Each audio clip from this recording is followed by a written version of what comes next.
Hi friends, I am Sai Chaitanya. Welcome back to my channel Sai Tech. In this video, I'll be covering the 5 most requested comments in my channel about the Poco X3 device. So I'll be covering all of these 5 topics in one video. So I made it this kind of series like 5-in-1 video series. So this is a part 2 of that video. So in case if you did not watch that part 1, these are the topics which I discussed in the part 1, as you can see here. And right now in the part 2, I'll be talking about another 5 topics which are selected after going through plenty of comments. I do receive plenty of comments, close to thousands of comments every day. So it's not possible for me to reply each and every user. So sorry friends, but definitely I'll try my best to cover as many topics as possible on the Poco X3. And finally, I'll give you the conclusion whether to buy this phone or not. So right now, let me discuss only about this 5 topics in this video, the part 2 video. So I will try to do another video as well. What are the 5 things which I like about the Poco X3 and what are the other 5 things which I don't like about the Poco X3. So make sure to subscribe to my channel in case if you did not subscribe, and also to check the links in description for the playlist of the Poco X3 smartphone playlist, which contains more than 70 videos on the smartphone. So you'll get a clear and in-depth idea about the Poco X3, whether to buy the phone or not. So first thing, let's discuss about the dialer app. The Poco X3 as a dialer of the stock Android dialer, so which is not the MIUI's or Redmi's any other dialer.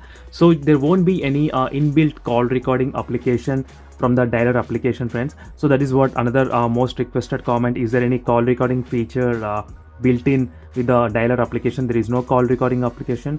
And next is that it doesn't support the native video call in my unit. I'm not sure, maybe with the other units it might be able to support. And dual 4G is also possible, and VoLTE is also supported in this mobile phone. So those are the questions which are related to the dialer application of this phone. So next is the few of the questions related to the display. So in the display, let me discuss about the display quality and a few of the software things. And next I'll be talking about the touch sampling rate and refresh rate as well. So first let me discuss the display quality. So regarding the displays, the Poco S3 has an IPS LCD panel display. We know that the IPS LCD panel is not that good at all in terms of the contrast and saturation levels, but there are some software tricks you can do in this Poco X3 device, which makes the phone close to the AMOLED displays, so which will enhance the colors and more about the Poco X3. I'll try to do another in-depth video on the hidden tips and tricks on the display of Poco X3. You can watch that video where there are so many features installed built in. No one will know unless you watch this video, friends, definitely. So which are hidden. So overall in terms of the display quality, it's pretty good. The software thing is making the Poco X3 work good when you compare with the AMOLED as well.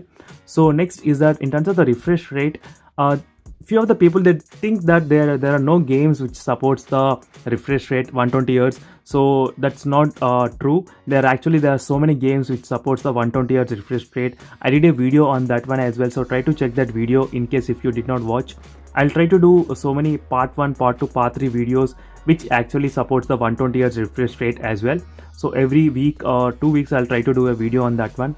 So in terms of the touch sampling rate is pretty good. While playing the gaming, it will be coming to effect. So overall refresh rate, touch sampling rate and display quality, I am pretty much satisfied with this phone. So no issues in terms of the display, I'm okay. So IPS LCD panel, it's little bit not okay, but at least you got the software tricks where you can enhance the colors. So that's the best advantage if you ask me. So next is in terms of the camera. So is it good for the videography? It is good for the photography. I used to get so many of these questions. So one straight answer is that yes, this is perfect mobile phone for the videography and photography users. I can say I can give you a few reasons why. So first is that I do like this kind of having the so many built-in features, and where you can choose different vlogging effect using the front and back camera is my favorite of all time. So you can use the front and back as you can see here. So you can use 50-50. Otherwise you can minimize the backward and you can increase the front side as well. So as you want, you can do it. As you can see, even while recording the video, you can actually move the front camera as well, as you can see. Even you can change the size as well while you're recording the video. This will be the next level experience for the videography or travel vloggers when they're trying to use this kind of scenario, which is perfect in the Poco X3. Even the sensor is pretty good. The camera sensor, main camera sensor which is present. The colors are looking very good. Even I did an in-depth review on that one. So overall, in terms of the software and in terms of the color reproduction of the images, which are pretty good as well. So here are some of the shots which are taken using the Poco X3 only, zooming, and as you can see. So even I did some video testing as well. Overall, it turns out to be good. So without any issues for this kind of range, it's pretty good. The color reproduction and everything is perfect to the accurate as well, which is not oversaturated. So which is the good thing. So that is what I like in this phone. As you can see, friends, the colors look pretty good. So in terms of the camera, perfect. The software has so many options where it will be helpful for the vloggers. So I don't want to keep you high expectations, but as an average, it should be okay camera. So next, let's move to the heating issues. So this is another question I used to receive, whether the phone will be heating a lot or not. I'll say you two scenarios where the phone will get heat. So first is that using the 4G data and playing the PUBG game or any other game in the full brightness mode, definitely the phone will get heat up to 47 degrees or 48 degrees as well. I did a PUBG draining test while using this 4G data. So I think 2 days back I did a video on that one.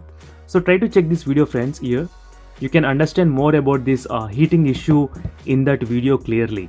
So there I did record close to 48 degrees of temperature while playing it using 4G and full brightness. So this is what will happen. That is one scenario. And next is that charging the mobile phone and playing the game at same time. So this is another scenario where the phone will get heat a lot, front and back as well. So these are the two areas where the phone gets heated a lot. So you need to remember. So apart from normal use, you won't feel any heat at all. So that's another case. But only for the gamers, you need to keep these two things in mind. So next is a charging speed. The reason why I did include this charging speed because only of one reason. That is, the charging speed of the Poco X3 is slow when you play the games. So I did a couple of tests as well while playing the PUBG game and while playing the Free Fire game as well. So let me try to show you. Here I did a video on that one. Poco X3 Free Fire gameplay while charging. As you can see, friends. So it will take so many hours to get charged. So in this test which I did for 1 hour, it got charged 40%. So I did not continue the test because I thought it will take so many hours to get fully charged. So you need to remember, friends, charging and playing at same time, the speed will decrease. It won't be constant. But in the Realme phones like Realme X2 Pro, the speed maintains constant. Even if you're playing the PUBG game with 50% brightness, using the smooth and extreme settings as well, you will the phone will get charged close to 45 minutes to 50 minutes it will take, but not double, triple or 4 times the time of actual time it won't take in the Realme phones. But in the Poco X3, you cannot expect to charge the phone faster while playing the games at same time. So these are the things you need to remember before buying the device. So I'm trying to give you all the possibilities and all the advantages and disadvantages of the Poco X3 so that you should not regret why you bought the mobile phone after you buy. So that's why I'm trying to make as many as videos as possible, so which will be helping you a lot. It doesn't matter how many views I get, but at least if that video is helpful for at least one person, I will be much happy. So that is what I am, friends. That's it. So this is my passion and this is my dedication about this mobile phones reviewing and helping you a lot. So thank you for watching this video and make sure to subscribe and hit like, and thanks for watching till the end and listening to me, and see you in the next video. Until then, bye.